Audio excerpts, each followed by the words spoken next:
The Adventures of Sam Spade, Detective. Brought to you by Wild Root Cream Oil Hair Tonic, the non-alcoholic hair tonic that contains lanolin. Wild Root Cream Oil. Again and again, the choice of men who put good grooming first.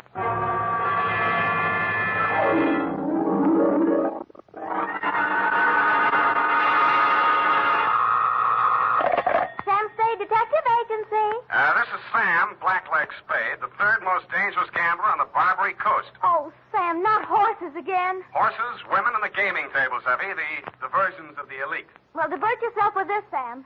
The phone company has sent the pink notice. Pay it no mind, sweetheart. We are healed. We have hit the cashier's cage, annexed the pot, broken the bank, and we're standing on velvet. Sam, are you sober? Definitely velvet. Warm, too. Sam, from where are you calling from? You're wrong, Effie. It's a drugstore. Stay where you are. I'll be right down to deal out my report on the hot 100 grand caper.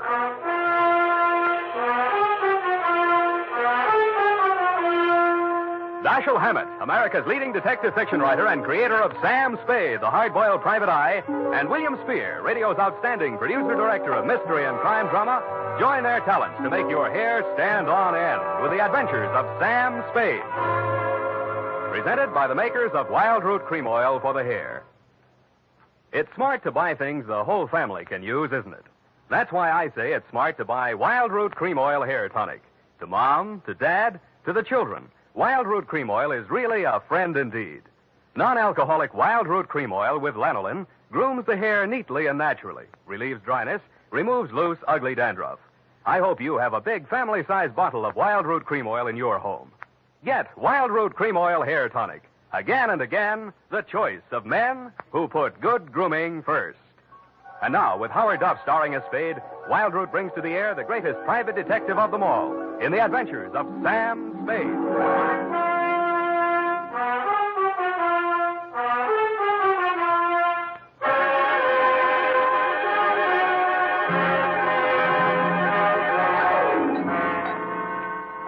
Date, September 19, 1948, to robbery detail, San Francisco Police, Attention Sergeant Walsh. From Samuel Spade, license number 137596. Dear Joe, here's the rundown on that hot 100 grand. It started pleasantly enough when my secretary, Miss Effie Perrine, cute little mouse, eased into my private office, closed the door behind her, and leaned back against it with that air of pained resignation which generally means there's a customer outside that she doesn't approve of, but that I'll see her anyway. It's up to you, Sam. She's very well dressed, and I imagine she can afford you. How do you deduce that? Well, she dropped her purse. I didn't get time to count it all, but there was a $100 bill on top. Well, sure, in, Effie. Sam. Go ahead, say it. Oh, I don't know, Sam. Sometimes, well, there's just money. No, that's one of the reasons I hire you. What's the matter with her? Nothing. That's just it, Sam. She's very good-looking, cultivated, and very kind and considerate. And she seems sincerely troubled. You mean her act is a little too good? I felt that too, Sam. Thanks, Angel. I'll keep that in mind. Tell her to come in. All right, Sam. Mr. Spade will see you, Mrs. Gilcoy. Thank you. Thank you for seeing me, Mr. Spade. My pleasure. Won't you sit down? Oh, thank you. I'm Lorraine Kilcourse, Mr. Spade. It's about my husband, Leonard Kilcourse. Husband? Oh. We've only been married a short time. It was a quiet ceremony at the San Pedro Mission. Leonard didn't want to subject me to any publicity. The difference in our ages, you know? You mean you want me to keep it a secret? Oh, no, except for the newspapers, of course. Naturally, all of Leonard's friends know. No, he doesn't have many, from what I've heard. I've thought it strange, too, that such a prominent man should have such a small circle of acquaintances. I met him only a short time before I married him. He's been very kind and absolutely devoted to me, and I suppose I should feel ashamed of myself for coming to you. But there are so many things about him that are mysterious that sometimes I can't seem to find my handkerchief. Here. Kleenex. Oh, I'm sorry. Thank you. I take it you're not a San Francisco girl. No, I met him at a dude ranch. Well, maybe I can clear up some of your mysteries for free. The reason your husband doesn't have many friends is because they keep dropping dead. I don't understand you. Oh, forget it. He's a big public servant. He's built a lot of sidewalks. The streets of this city are paved with his good intentions. His name is on 1,000 manhole covers. If the names of his former business associates land on headstones, it's nothing to me. I got my own racket. Well, what? I think my husband is paying blackmail to someone. Uh-huh. And upon what do you base your suspicions, Mrs. Kay? It started about a month ago. He began withdrawing large sums from our joint account. First it was $10,000, then $20,000, and last week, $50,000. Mm-hmm. And this morning, he closed out the balance of the account. $100,000. Well, he's got it to spend, Mrs. Kilgore. Well, I won't pretend the money doesn't interest me, but what's behind it, Mr. Spade? Each time he withdraws these cash sums, he leaves the house without a word to me. And sometimes doesn't return until dawn. My husband is not fond of nightlife, Mr. Spade. Only a desperate situation could induce him to leave the house after dark. Yeah, so I've heard. They say that's how he kept his health as long as he has. All right, you want me to trail him, find out what he does with the money. Just one question. Why'd you pick me for the job? Why, your reputation That's is... local. You say you're new in San Francisco. Well, I do read the local papers. Your picture was in only 2 weeks ago. Yeah, well, that caper didn't help my reputation. I like your looks. A nice, honest face. A man I could trust. Well, I don't buy that. And I'm sentimental, too. Your picture reminded me of someone who is very dear to me. My brother. Of course, you're nothing like him, really, but you do look alike. I suppose that sounds like a silly woman's reason for... Yeah. What's your address? Well, I have a little place of my own out on Divisadero. The Balboa Apartments near Normandy Terrace. Mm-hmm. You'd better keep in touch with me there. I don't want Leonard to know. The Kilcourse mansion is at 1316 Clarendon. 1316. Mm-hmm. He returns from his office around 6 in the evening. Do you have a car? No. Do I need one? Well, I don't know where he may go. Now, here are the keys to my car. It's parked in front of the main entrance, a gray Plymouth. He won't recognize the car. It's my brother's. Now, about your fee. $100 now. If I need more, I'll leave you know. I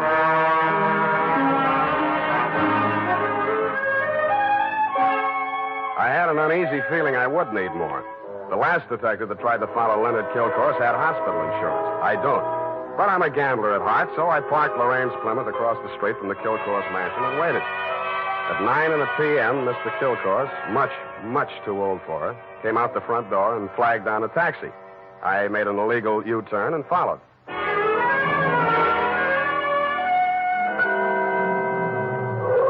The trail ended across the Golden Gate Bridge in Marin County. It was a country club-type building on top of a hill overlooking the bay. It did business under the name of Ernie Nogales' Racket Club. The racket had nothing to do with tennis. It came from two sources. The moans and groans of the customers losing money at the roulette wheels and crap tables, and the glad hand the management threw at my quarry as I followed him in. Well, Mr. Kilcourse, surprised to see you. Since when you go out after dark? Well, I thought a little nightlife might agree with me, Nogales. Oh, that sounds like you, Mr. Kilcourse. I didn't know you better. I think you was afraid to go out night. Well, now, I was thinking of buying this place to retire to. Ah. But I figured it'd be cheaper to win it at your roulette table. What's your limit here? 10,000, but for you, wide open, the sky. $100 grand for a starter? Well, any time they catch you with hot money, Mr. Kilcourse. Come over to the cashier. I sell you the chips myself.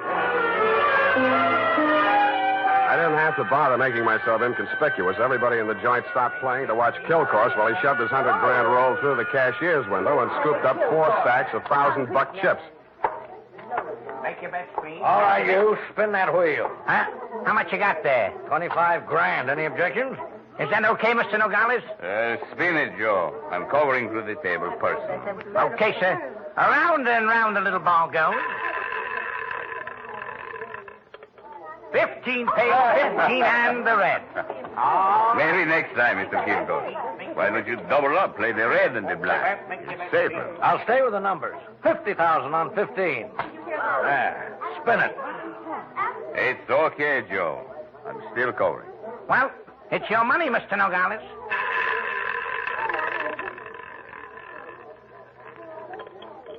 Number 4 pays. Number 4 and the red again. Yep. 25 grand more on 15. Look, Mr. Kilcourse, go on, enjoy yourself. Take it off your income tax, but please spread them out a little there, those chips, huh? It looks bad for the house. What kind of a joint is this? Can't you cover the bets? Okay, Joe. He asked for it. Okay, sir.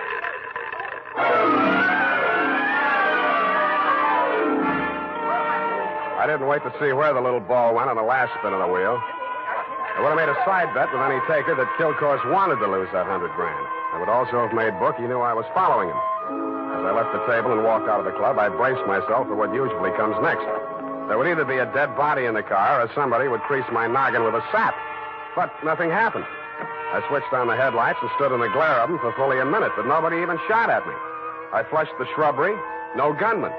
Checked the ignition wires, no booby traps. Driving back to town, I racked my brain for some way to bring them out into the open. I felt like a man with his life savings all on one number, waiting for the wheel to stop spinning, which wasn't far from the truth. Not much of a cliffhanger, but the best we could do this week.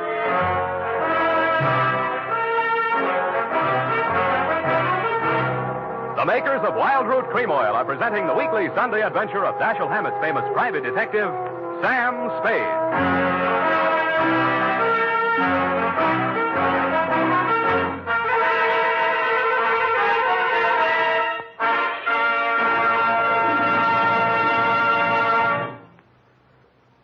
Now, here's important news on good grooming. If you want the well-groomed look that helps you get ahead, socially and on the job, listen. Recently, thousands of people from coast to coast who bought Wild Root Cream Oil for the first time were asked, how does Wild Root Cream Oil compare with the hair tonic you previously used? The results were amazing. Better than 4 out of 5 who replied said they preferred Wild Root Cream Oil. Remember, non-alcoholic Wild Root Cream Oil contains lanolin. It grooms the hair naturally, relieves dryness, and removes loose, ugly dandruff. So if you want your hair to be more attractive than ever before, get the generous new 25-cent size of Wild Root Cream Oil, America's leading hair tonic, on sale at all drug and toilet goods counters. It's also available in larger economy bottles and the handy new tube. Get Wild Root Cream Oil, again and again, the choice of men who put good grooming first. By the way, smart girls use Wild Root Cream Oil, too. And mothers say it's grand for training children's hair.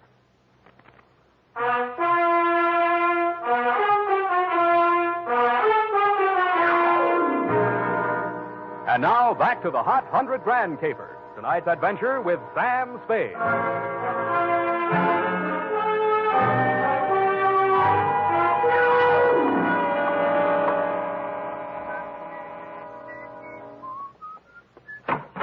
Yeah? This Mrs. Kilcourse's apartment? Yeah? She here? Yeah? Well, can I come in? Yeah? Tommy? Yeah?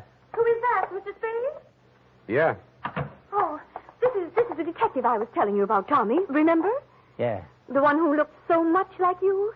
Yeah? No. Oh, excuse me. This is my brother, Tommy Lane. Yeah. I mean, Tommy, won't you run down to the corner and buy me some cigarettes for about 20 minutes? I have something to talk over with Mr. Spade. Yeah. nice boy, your brother. Small vocabulary, but big feet. Well, he's shy. Now, what did you find out about my husband, Mr. Spade? He dropped $100,000 in a gambling joint. Ernie Nogales' racket club. You know it? No, but I know Ernie Nogales. I knew him in Reno before I met Leonard. He lost his license there for running a crooked wheel. The way Kilcourse was playing tonight, that wheel didn't have to be crooked. He was trying to lose that $100,000. But why? Why would he do a thing like that? One of two reasons. Either he's paying off to Nogales or he's paying off to somebody else, and Nogales is the go-between. Well, I don't believe it. Ernie is a crooked gambler, but he doesn't touch blackmail. And your husband isn't stupid enough to drop $100,000 in 3 turns of a wheel. Anyway, I'm not tangling with him and or the Ernie Nogales mob for $100 of your money or anybody else's. Here, take it. Well, and here are your car keys. No, wait, please. You can't desert me now. Why not? Well, I haven't told you everything. I'd hoped I wouldn't have to. About your brother? How did you know? The only place you get a green suntan is in a pokey. Besides, he acts kind of stir-crazy. Spent a little time in solitary, didn't he? He won't talk about it. But that's it, Sam. That's why Leonard is paying that blackmail money to Nogales. You just said Nogales wouldn't touch blackmail. Any other corrections you'd like to make in your copy before we proceed? Yes. Well, I might as well tell you everything. Why not? I knew when I came to you this morning that my husband was paying this money to Nogales. I knew because I asked him to. You and Ernie Nogales are working together? I'm not that rotten. I didn't say you were, but you're a rotten liar. There's that much in your favor. But I'm telling the truth now, Sam. You must believe me. Everything that has happened is my fault. I persuaded Nogales to give my brother a job in his place in Reno. Mm-hmm. They quarreled, and when he got closed down, he blamed Tommy. He swore he'd kill him when he got out of prison. That's why I begged my husband to pay him to save Tommy's life. Who did rat on Nogales about that crooked wheel at Reno? I did. That's why I feel responsible. Leonard is so fine, so generous. But I can't let him go on paying for my mistake. Yeah, like you said, he's going to run out of money. Look at me, Sam. Do I look like the kind of a woman to whom money means everything in the world? No, but you're looking at me, not at Kilcourse. You're laughing at me. Oh, I know what you think. Perhaps I did make a mistake in marrying Leonard, but he was so kind, so considerate, like my father. Everybody reminds you of your relatives. You don't believe my story? Well, since you asked. Well, all right, then. Here's the truth. I'm really Jack the Ripper's granddaughter. My parents were terribly wealthy. I harpooned my mother in her Beverly Hills swimming pool, set fire to my father with a $50,000 negotiable bond, and eloped with John Wilkes Booth. That brings us up to 1865. Shall I go on? Don't stop. It's great. Oh, get out of here. Get out of here and leave me alone. After you've told me all your secrets, I'm not that rotten. You won't help me. You never intended to. Why go on torturing me? Oh, now, stop that. Please, please. I believe you. I believe all your stories. Now, what is my next smart move? Sam, the only way to stop Ernie Nogales is to prove that he's running a crooked wheel. And then he'd pay back all that blackmail money, and he wouldn't dare lay a hand on Tommy. Well, it's going to be hard to prove and expensive. Oh, but... I'll have to lose a little on that wheel before I can figure the way it's rigged. How much can you invest? Well, I have about $1,000 of my own. With you? Yes. Here. You take it. Smells nice. Sam. Yeah? Sam, after all this is over, and after I've put things to right with Leonard, I should have told him before this, but I owed him so much. Oh, Sam, I'm so glad it's you. Yeah. Me too, Angel. Go now, darling, before I beg you not to. What time does that joint close? Well, it runs all night, I think. Good. Let's stay up late and raid the icebox.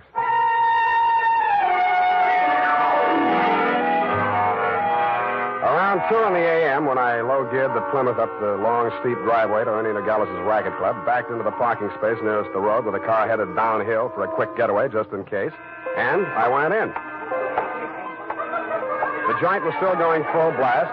I bought $500 worth of chips, swaggered over to the table where Kilcourse had dropped his $100 and nonchalantly flipped the blue chip onto the red. Appalachia, ladies and gentlemen. Make your game. Okay, that's all. Around and round the little ball goes. I didn't look to see where the little ball went. Most of the money was on red, so it was bound to turn up black. A red, please. What? Number 15. Place your bets, please. Make your game, ladies and gentlemen. Around and round it goes. The chips were spread around more the next turn, so I stacked 100 at the bottom of the 1 to 34 column. With a crooked wheel, my 100 made it the best bet to lose. And 19, and the red wins again. Hey!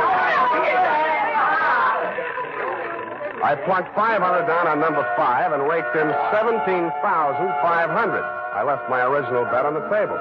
When the little ball fell into the pocket, I was $35,000 to the good from my point of view, but not from my clients. I doubled my bet and looked apprehensively around. There were no surly characters edging up behind me. In fact, the only surly character in sight was Ernie Nogales, and he looked happy. That didn't make much sense. When my bankroll got to $105,000, I played a hunch. I threw $5,000 of it back on the table and lost it. That made a kind of sense. I cashed in the rest of my chips and squeezed the $100,000 U.S. currency into my inside pocket. If anybody aimed for my heart, it was thick enough to stop the slug, which was some comfort. But what I saw when I walked out to the parking lot was no comfort at all. I'd gotten just a glimpse of it through some trees. A sedan backed into a driveway halfway down the hill. It was blacked out except for 5 glowing cigar ends that showed through the windows. I could think of only one reason for 5 cigar smokers to be parked in that particular spot at that particular moment. The Plymouth was where I had parked it, pointing straight down the hill. I slammed the door but didn't get in. Then I listened. The car down the hill was getting ready, too. I cracked the door of the Plymouth wide enough to get my arm inside and pressed the starter with the heel of my hand. I switched on the lights, pushed the clutch with my left hand, used my right to shift it into low, Then I pulled the hand throttle out all the way and let it go.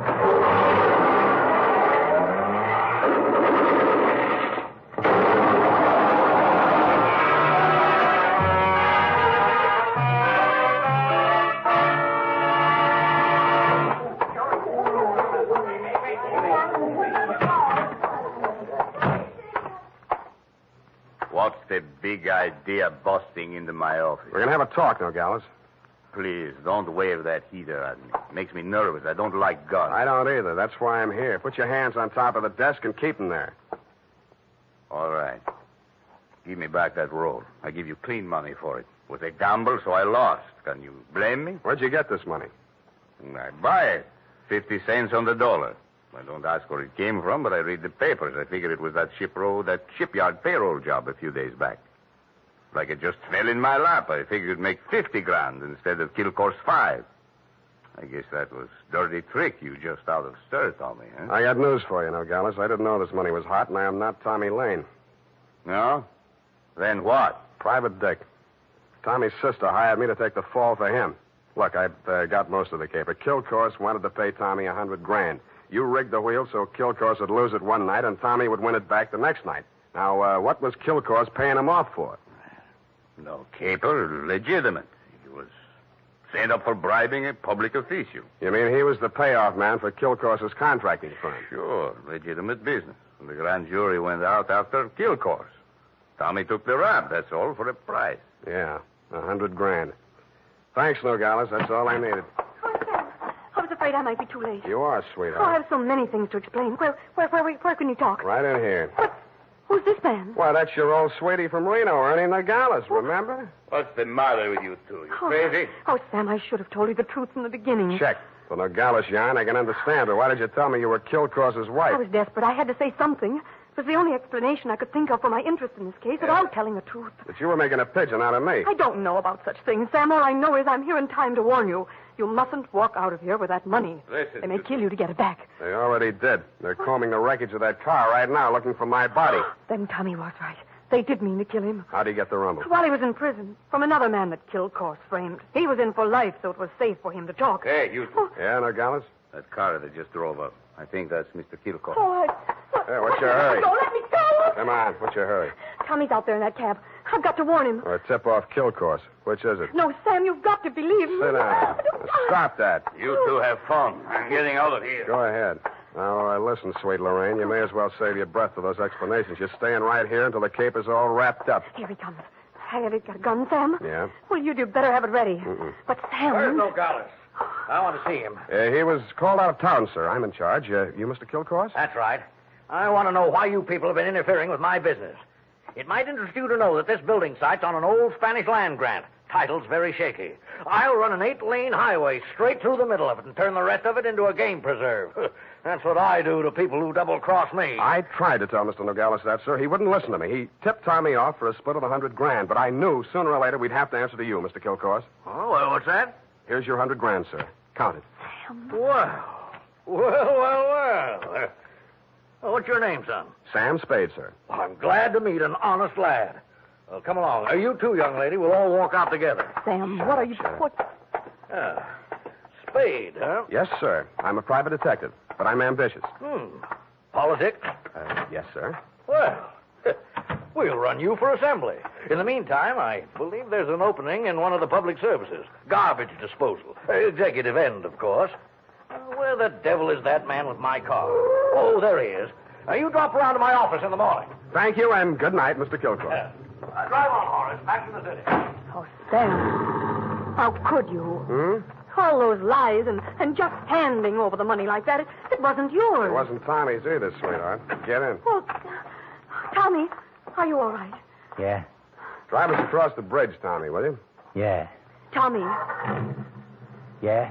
Tommy, I'm afraid we'll have to do without the money. Yeah. Sam gave it to Mr. Kilcourse. Yeah. Now, don't get excited, Tommy. I'm sure Sam had a reason. Didn't you, Sam? Yeah. I mean, that was marked money from a payroll job. Oh, then it won't do him any good. It'll send him up for a good long stretch if the eyewitness story that goes along with it is good enough. And you're just the girl to tell it, sweetheart. Am I right, Tommy? Yeah.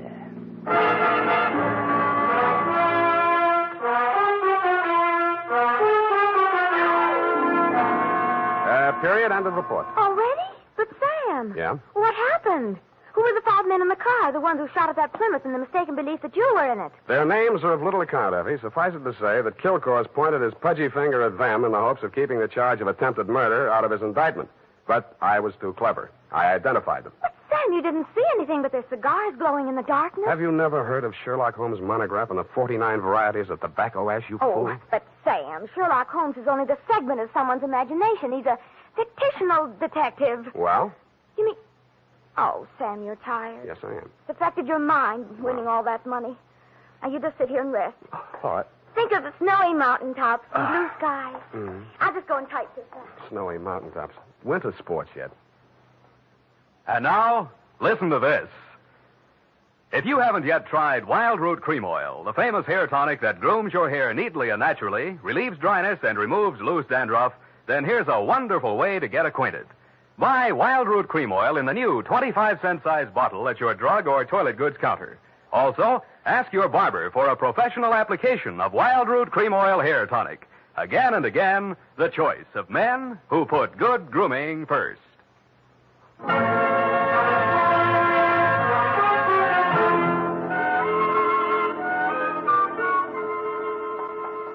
here it is, Sam.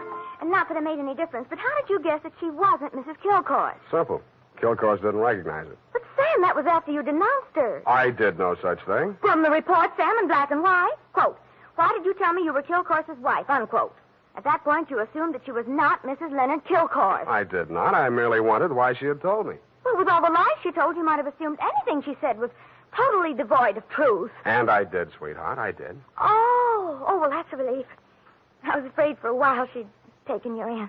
What's that got to do with the truth? Oh. Good night, Sam. Good night, sweetheart.